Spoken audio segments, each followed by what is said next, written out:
Good morning, class. I'm Sebastian and Viduya, Group 1, to report all about petroleum. So, petroleum comes from two Latin words. First is petra, which means rock, and oleum, which means oil. So, petroleum is a complex mixture of hydrocarbons. And when we say hydrocarbons, it is a molecule that is mainly composed of hydrogen and carbon atoms. So, petroleum exists in solid, liquid, and gaseous form. So, it just depends on its composition and on temperature, pressure, conditions. So, on its liquid form, it is called crude oil, or crude, or in Tagalog, crudo. In gaseous form, it is called natural gas. Crude oil, natural gas. And on its viscous solid form, it's called bitumen or asphalt, which is normally found in tar sands. So, kadalasan na-interchange yung petroleum only na-confine yung definition ng petroleum sa crude oil. Kala nila na ang petroleum lang is crude oil. Pero it is a general term for that.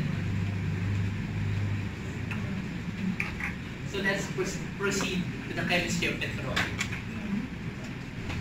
So, petroleum, in studying petroleum, we will tackle hydrocarbons. So, like what I said earlier, hydrocarbons are molecules or compound that mainly composed of hydrogen and carbon atoms. So, hydrocarbons has two main types. The saturated hydrocarbon and the unsaturated hydrocarbon.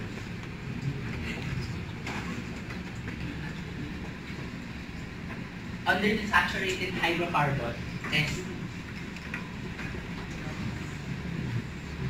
alkane, and under the unsaturated hydrocarbon is alkene.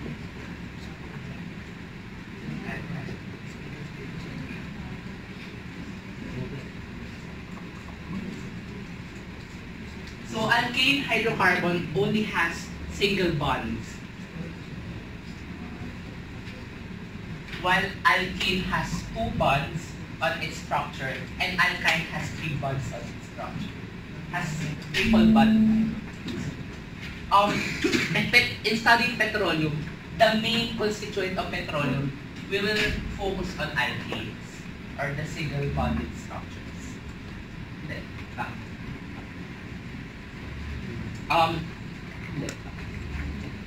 In alkene has the general formula CnH2n+2.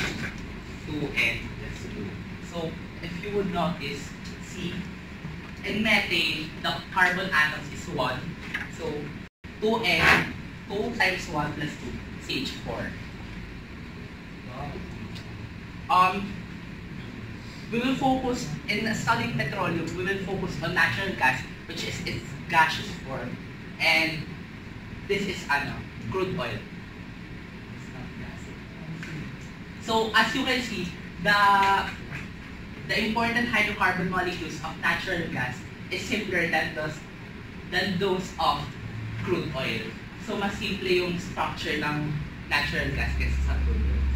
Meaning, na kapag mas tumaas yung carbon to hydrogen ratio, mas nagiging liquid yung form ng petrol. So, unahin muna natin na natural gas. So, natural gas, ha? What? Pag mas tumataas yung carbon to hydrogen ratio, kasi yung mapapansin yun dito. Dito, ilan ang carbon? 1, di ba? Tapos dito 4. Sa methane muna tayo. Sa methane. Kung mapapansin nyo, ang ratio ng carbon to hydrogen is 1:4. Pero dito sa pentane, ang structure niya kasi pentane meaning C5, 5 carbon atoms. Tapos ang hydrogen mo is 12. Kasi 2n plus 2. 5 times 2, 10 plus 2. Kung mapapansin mo, ang ratio niya na is 5 to 12. So Pag mas tumataas, mas nagiging liquid yung composition ng petrol. So, ang natural gas, from methane, ethane, propane, butane. Tapos, ang pentane hanggang decane, ano siya? Basa na. Nagiging liquid na siya. So, let's go back. So, sabi ko kanina, it has a lower carbon-hydrogen ratio compared to coal and oil. Yung oil na dito dyan is crude oil. So, kapag binaburn siya, mas less yung carbon dioxide kapag nag-undergo siya ng combustion reaction. So, sa natural gas, we will tackle una medium. In naming hydrocarbons pala, gumagamit tayo ng mga prefix such as met, et, pro, bute.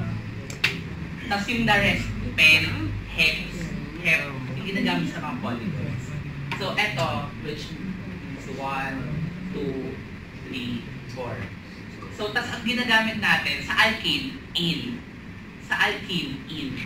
Sa alkyne, ein. Pero dahil nag-focus tayo sa alkane, gagamitin natin yung in. So,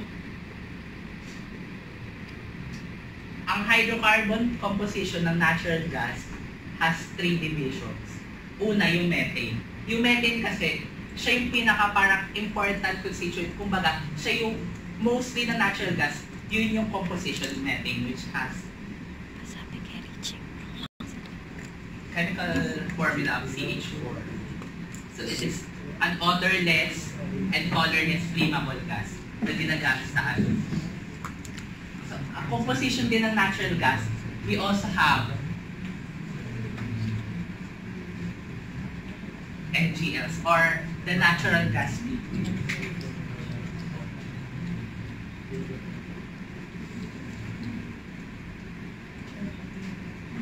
Kung babalikan yung table kanina, di ba? Ang natural gas na, methane, ethane, propane, butane. Ang mga natural gas liquids, etong tatlo. So, ethane, etong tatlo yung natural gas liquids. Kaya siya tinawag na natural gas liquids kasi underground, gas siya. Pero pag pumunta siya sa surface, nagiging liquid na siya. Kaya siya tinawag na natural gas liquid. Yeah. Itong ethane, propane, butane. Tapos, aside from that, meron din composition yung natural gas na hindi hydrocarbon. Tinatawag yun na non-hydrocarbon gas.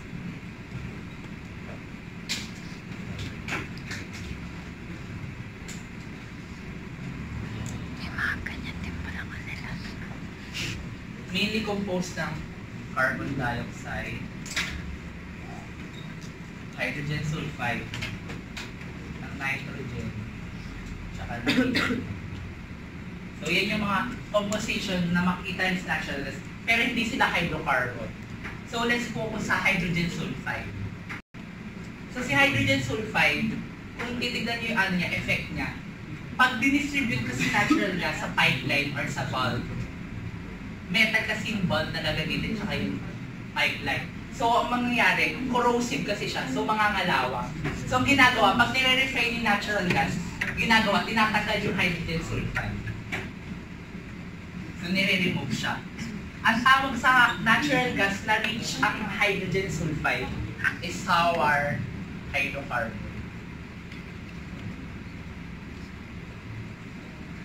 Pag high yung hydrogen sulfide. Tapos pag low naman, ang tawag split.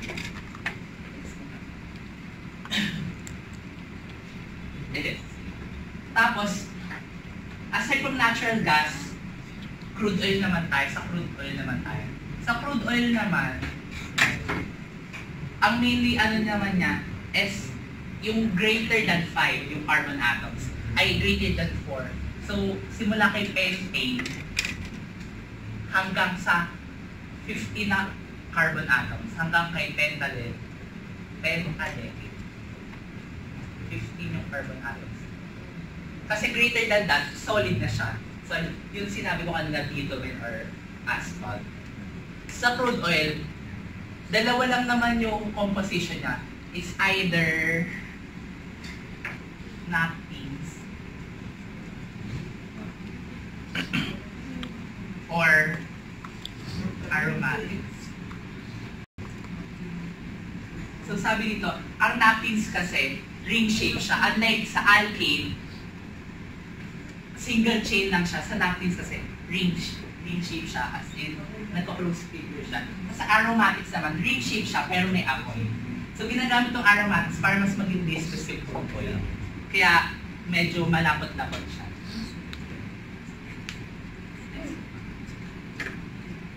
So let's proceed sa production, transmission, at distribution ng natural gas.